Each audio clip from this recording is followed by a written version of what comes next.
எப்படியோமா, நான் உங்களை சும்மா பார்க்கலான்னு தான் வந்தேன். உங்க பேர நிச்சயத்தையும் சேர்த்து பார்த்துட்டேன். ரொம்ப சந்தோஷமா இருக்குமா. நான் அப்படியே கிளம்புறேம்மா. என்னப்பா அவசரம்? சாப்பிட்டுட்டு தான் போகணும். இல்லம்மா, மீட்டிங் இருக்கு, நான் போய் ஆகணும். இப்படி எல்லாம் சொல்லக்கூடாது. சாப்பிட்டுட்டு தான் போகணும். வா என் கூட. நம்ம நான் மட்டும் தான் பொண்ணை பாக்குற மாதிரி பேசுறேன். அதுவும் தான் என்ன பாக்குது. பாரு எப்படி கேட்சி? இந்த கண்ணாடி போட்ட புள்ளை பாக்குற மாதிரியா என்னையே பாப்பா பாரு. அப்புறம் தெரியலையா விக்ரம்? மச்சா, ஏய் யூ வாண்ட் உங்கிட்ட கொஞ்சம் தனியா பேசணும். ஸ்ரீஜா, நீ வாமா. சிஸ்டர் கமிங் டா. ஏங்க எனக்கு அப்பா அண்ணா தான் பயம். மத்தபடி ஐ லவ் யூ. பை.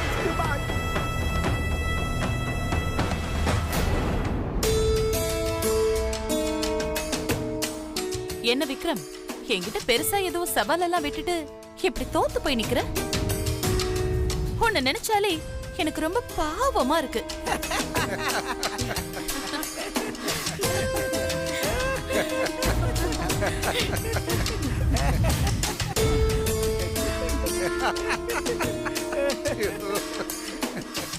உன் கையாலேயே உன் காதலையே வெளியில அனுப்ப போறல. இந்த மாதிரி ஒரு மோசமான நிலைமை வேற யாருக்கும் வரக்கூடாது.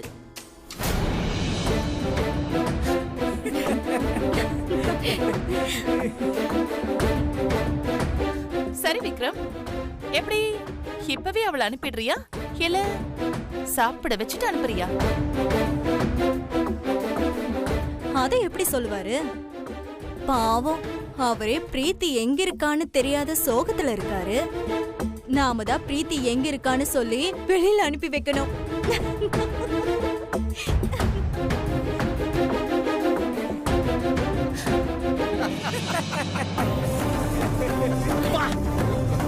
என்ன ஒரு சந்தோஷம் எல்லார் முகத்திலையும். அப்புறம் அத்தை, நீங்க என்னமா சொன்னீங்களே, ஆண்டி எப்ப அனுப்பலாம்? ஏன்னா எப்ப அனுப்பணும்னு நான் முடிவு பண்ணக்கூடாது, தோத்தவங்க தான் முடிவு பண்ணணும். அப்போ நீங்க தானே முடிவு பண்ணணும்.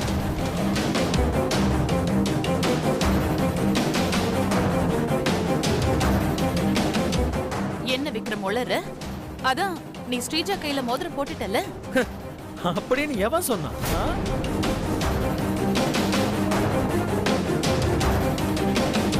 என்ன டவுட்டா இருக்கா?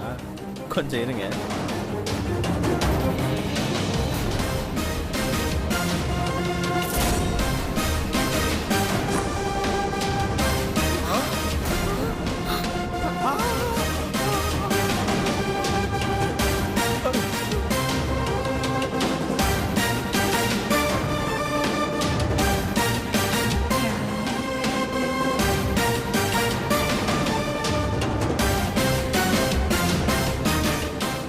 இப்ப நம்புறீங்களா நான் பிரீத்தி கையில தான் மோதிரம் போட்டேன்னு?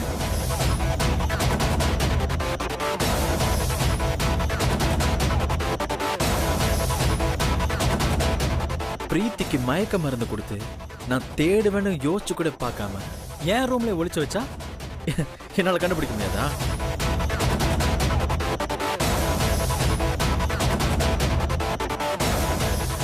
ஆண்டி ஒரு கதை சொல்லிட்டான். கேட்கிற மனநிலைமையில இருக்க மாட்டீங்கன்னு எனக்கு தெரியும். ஆனா சொல்ற மனநிலைமையில நான் இருக்கேன். சொல்லட்டா? அது என்னன்னா, நீங்க ஒருத்தரை உண்மையா காதலிச்சீங்கன்னா அந்த காதலே உங்களை சேர்த்து வைக்கணும்னு சொல்லுவாங்கல்ல, அது உண்மைதான். ஏன்னா அது என் வாழ்க்கையில நடந்துருச்சு. அப்ப ஸ்ரீஜா எங்க? அவளா பாவம் எங்கயாவது ஸ்டோர் ரூம்ல தனியா பைத்திய மாதிரி கத்திக்கிட்டு இருப்பா. போங்க போய் பாருங்க. நீ வா பிரீத்தி, நம்ம போலாம். பாய் கல்யா.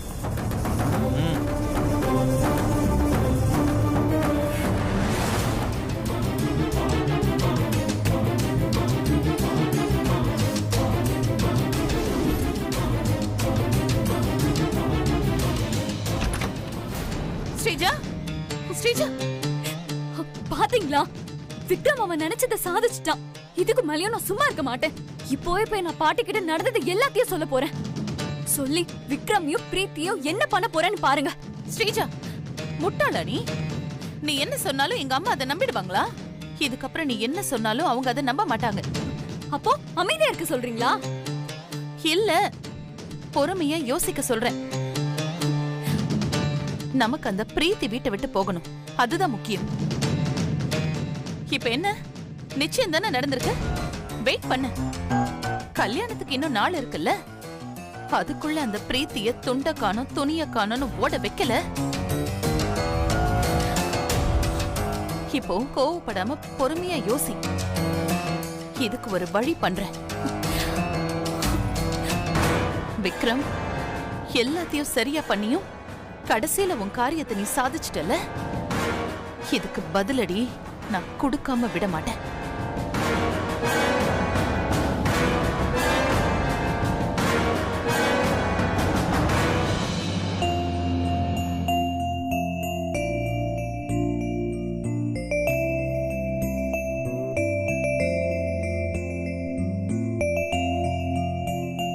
அம்மா, ரொம்ப தேங்க்ஸ்மா. உங்களால தான் என்னால் பிரீத்தி கையில் மோதிரம் போட முடிஞ்சது. நீங்கள் மட்டும் துணியா இல்லாமல் இருந்திருந்தா என்ன வேணா நடந்திருக்கும். இப்போ எனக்கு நம்பிக்கை வந்துருச்சுமா. பாட்டி ஆசீர்வாதத்தோட பாட்டி முன்னாடி பிரீத்தி கழுத்தில் தாலி கட்டுவேன்னு எனக்கு நம்பிக்கை வந்துருச்சு. அதுக்கும் நீங்கள் தான் இதே மாதிரி துணியாக இருந்து நடத்தி வைக்கணும்.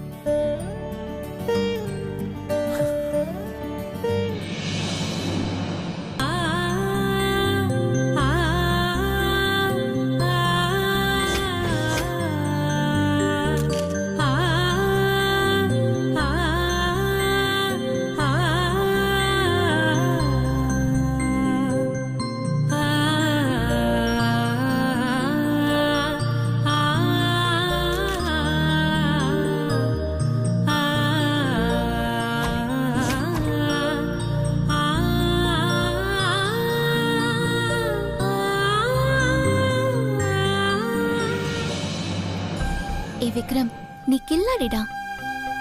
சொன்ன மாதிரி நடத்தி காட்டிட்டல்ல. அஞ்சனா அம்மா கண் முன்னாடி என் கையில மோதிரம் போட்ட பாரு, அந்த தருணம் என் வாழ்க்கையில நான் மறக்கவே முடியாத தருணம். அப்படியே வானத்திலிருந்து என் மேல பூமழை பொழிஞ்ச மாதிரியே இருந்துச்சு. எனக்கு அப்படி ஒரு ஃபீல்டா. அந்த அந்த ஃபீல வார்த்தையில எப்படி சொல்ல முடியும்? இந்த உலகத்தையே ஜெயிச்ச மாதிரி இருந்துச்சு விக்ரம்.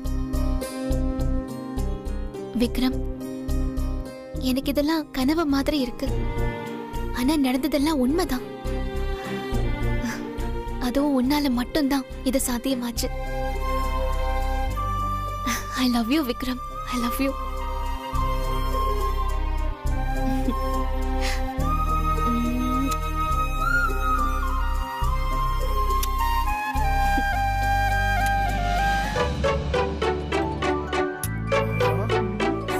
தெரிஞ்சிரும் போல் இருக்கே.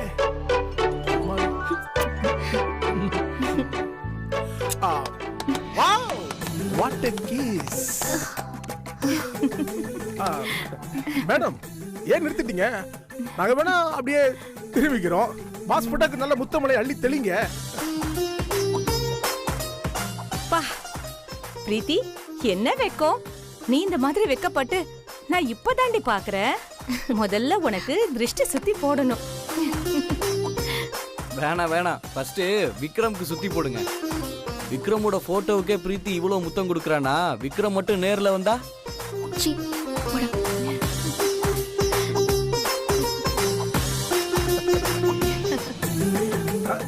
என்ன நடக்குதுங்க? பிரீத்தி, விக்ரம் நேர்லயே வந்துட்டான். நீயே சொல்லு. என்ன பிரீத்தி? ரொம்ப தேங்க்ஸ் விக்ரம்.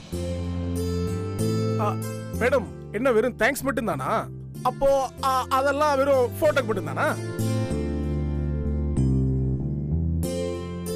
அதான் நாமெல்லாம் இருக்கோம்ல, வாங்க போய் சாப்பிடுவோம். ஆமாமா, சாப்பாடு வெரி மஸ்ட் இல்ல. நீங்க என்ன சொல்றீங்க? எனக்கு ஒண்ணுமே புரியல. அதுவா? அது வந்து ஒரு மாதிரி சம்திங் சம்திங் பாஸ்.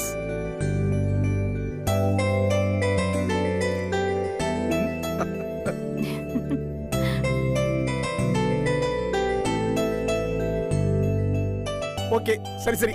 இனிமே இங்க நமக்கு வேலை இல்ல. வாங்க எல்லாரும் கிளம்பலாம். ஆமா. பாஸ்.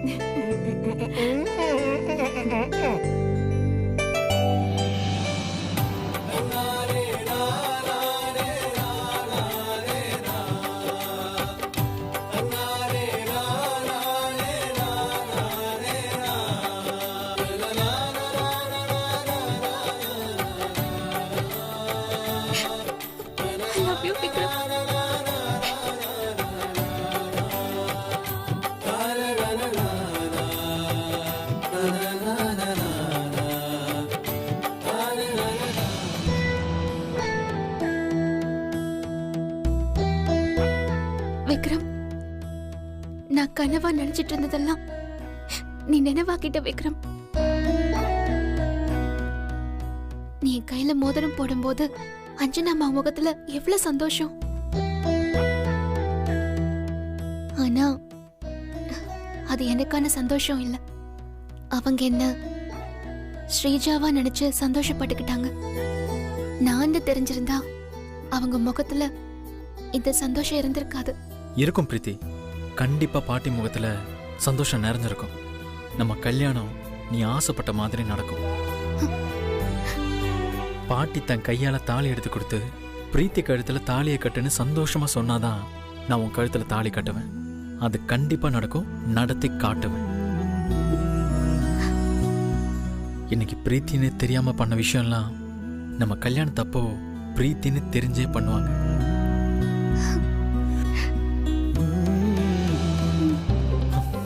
சரி, இவ்வளோ விஷயம் பண்ணியிருக்கேன், எனக்கு கிஃப்ட் எதுவும் இல்லையா? கிஃப்டா? சரி, நான் ஈவினிங் ஷாப்பிங் போயிட்டு வாங்கி தரேன். அப்படியா? நான் என்ன கிஃப்ட் கேட்குறேன்னு உனக்கு புரியல, அப்படிதானே? நம்பிட்டேன். எனக்கு புரியல. இரு, புரிய வைக்கிறேன்.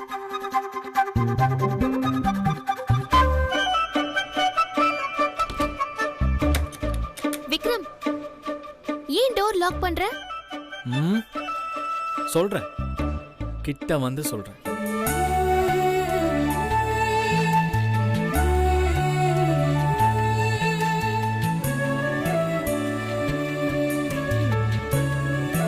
விக்ரம், நீ என்ன கிஃப்ட் எதிர்பார்க்கறேன்னு இப்ப எனக்கு புரிஞ்சு போச்சு. வேண்டாம் விக்ரம், எனக்கு கிஸ் வேணும். சொன்னா கேளு. வேண்டாம்.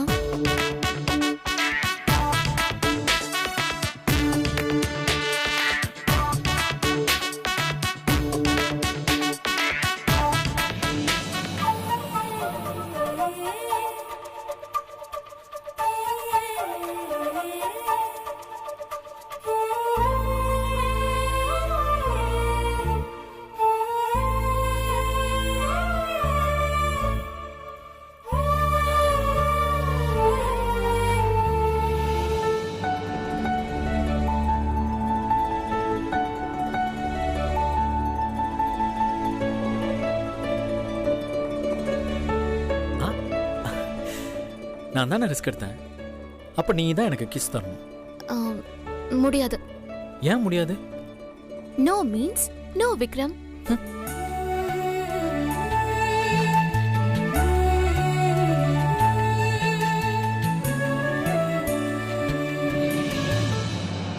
உன்னில் நானும் என்னை கண்டு கொண்டேன், இது காதல் என்று கண்டு கொண்டேன். வார்த்தை ஒன்றும் தேவையில்லையே, உந்தன் மௌனம் கூட காதல் பேசுவே.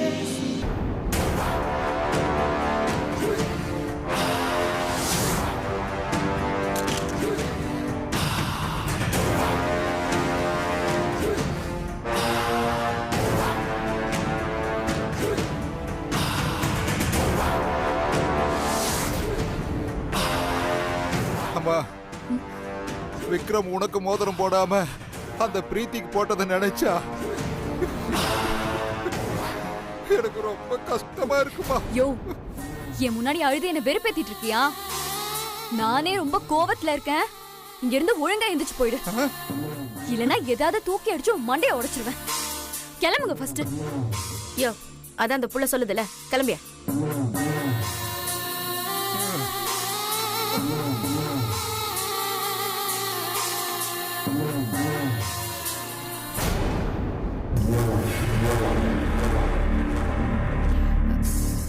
யோ, நீ ஏன் இவ்ளோ ஃபீல் பண்ற? அவதான் உன்னை மதிக்கவே மாட்டேன்றால. ஏய் லூசு, அவளுக்காக எவன் ஃபீல் பண்ணா? பின்ன அந்த சனியை எப்படி போனா நமக்கு என்ன?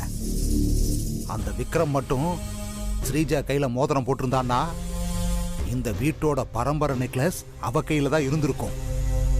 நம்ம பிளானே அதை தூக்கிட்டு போறது தானே. நானே அது மிஸ் ஆயிருச்சுன்னு வருத்தத்தில் இருக்கேன்.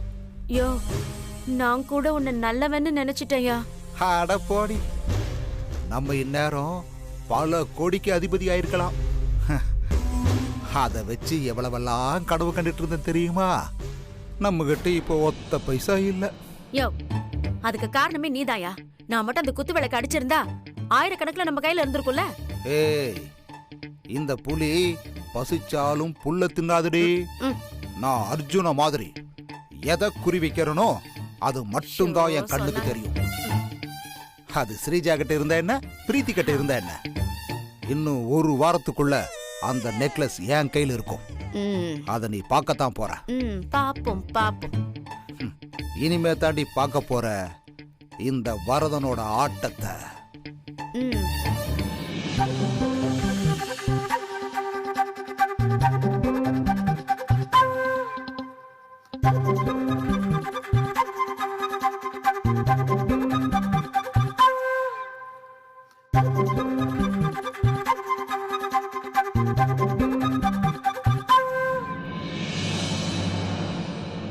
என்னாச்சு பிரீத்தி? ஏன் நல்லா இருக்க? அதெல்லாம் ஒண்ணும் இல்ல, கொஞ்சம் பயமா இருக்கு. ஏன்? எதுக்கு? உனக்கு என்னப்பா, நீ பாட்டுக்கு நிச்சயம் மோதிரத்தை போட்டு விட்டுட்ட. அது யார் கண்ணிலையும் மாட்டிக்காம பாதுகாக்கிறதுக்குள்ள போதும் போதும்னு ஆயிடுச்சு. பாட்டி என் கையில இருக்கிற மோதிரத்தை பார்த்தா நான் என்ன பண்றது? அவங்க எதுக்கு உன் கையை பார்க்க போறாங்க? பார்த்துட்டா என்ன பண்றதுன்னு தான் நான் கேக்குறேன். அவங்க பார்க்க மாட்டாங்க. அப்படி பார்த்துட்டா நான் சமாளிச்சுக்கிறேன். ஃப்ரீயா விடு பிரீத்தி, நான் தான் இருக்கேன்ல. நீ இருக்கிறத சமாளிக்கிறது எல்லாம் சரிதான் விக்ரம். ஆனா அந்த ஸ்ரீஜா குரூப் தான் போட்டியில தோத்துட்டாங்களே, அவங்கள எதுக்கு வீட்டுல வச்சிருக்க?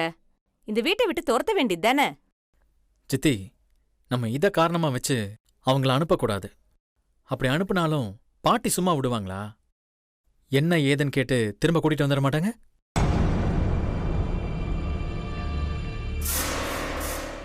நம்ம ஸ்ரீஜாவை வீட்டை விட்டு அனுப்புனா எக்காரணம் கொண்டு அவ திரும்ப வரவே கூடாது. அதுக்கு என்ன பண்றது? அதுக்கு என்கிட்ட ஒரு வழி இருக்கு. நிச்சயத்தன்னைக்கு ஸ்ரீஜா அவங்க அம்மா அப்பா எல்லாம் நம்ம வசந்த் சாரை பார்த்து பயந்துட்டே இருந்தாங்க. போலீஸை பார்த்து பயந்தா அவங்க மேல ஏதோ தப்பு இருக்குன்னு தானே அர்த்தம். ஆமா விக்ரம், அந்த தப்பை தான் நம்ம கண்டுபிடிக்கணும். முதல்ல அவங்க டெல்லியில இருந்து தான் வந்தாங்களான்னு கண்டுபிடிக்கணும்.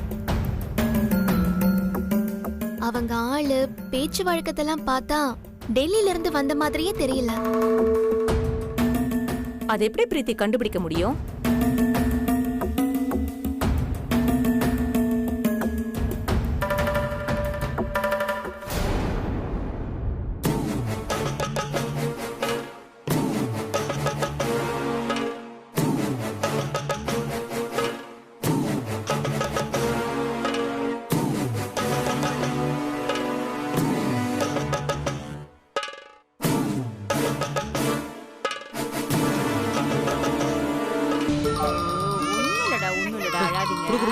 என்னங்க பாப்பா கிட்ட இருந்து புடுங்குறீங்களே?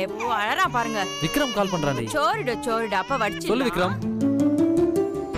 என்னடா ரொம்ப நாள் கழிச்சு ஃபோன் பண்ற? என்ன விஷயம்? அது வெயிட். பிரீத்தி உங்க வீட்ல லவ்வுக்கு ஓகே வாங்கிட்டா. நெக்ஸ்ட் மந்த் உனக்கும் பிரீத்திக்கும் கல்யாணம், அதானே? ரொம்ப சரியா தான் சொன்னேன். ஆனா அதுக்கு முன்னாடி நீ எனக்கு ஒரு உதவி பண்ணும். என்னது ஹெல்ப்பா? என்ன விக்ரம், நீ தானே மத்தவங்களுக்கு ஹெல்ப் பண்ணுவ, இப்ப என்ன புதுசா இருக்கு? இப்போ நான் வேற ஒரு சுச்சுவேஷன்ல இருக்கேன்டா. என்னாச்சு சொல்லு. எனக்கு ஒரு பொண்ணு, அவங்க ஃபேமிலி பற்றிய டீட்டெயில்ஸ் மொத்தமும் வேணும். சரி, யாருன்னு சொல்லு, கண்டுபிடிச்சிடலாம். நீ நாளைக்கு ராயல் ரெசார்ட் வந்துடுறேன்.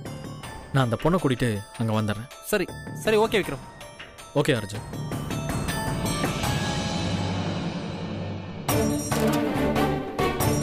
நாளைக்கு எப்படியாச்சும் ஸ்ரீஜாவை அவன் முன்னாடி கொண்டு போய் நிறுத்தணும். அவனை பார்த்து ஸ்ரீஜா பயந்து ஓடினானா அவ ஏதோ பெரிய தப்பு பண்ணியிருக்கான்னு அர்த்தம். அப்படின்னா நம்ம கிட்ட வசமா மாட்டிக்கிட்டான்னு அர்த்தம். அர்ஜுனை வச்சு அவ யாரு என்னன்னு கண்டுபிடிச்சு அவளை துரத்தி அடிக்கிறானா இல்லையான்னு மட்டும் பாருங்க. அதெல்லாம் இருக்கட்டும் விக்ரம், ஆனா ஸ்ரீஜாவை எப்படி வெளியில கூட்டிட்டு போவ? அதுக்கு நான் ஒரு பிளான் சொல்றேன்.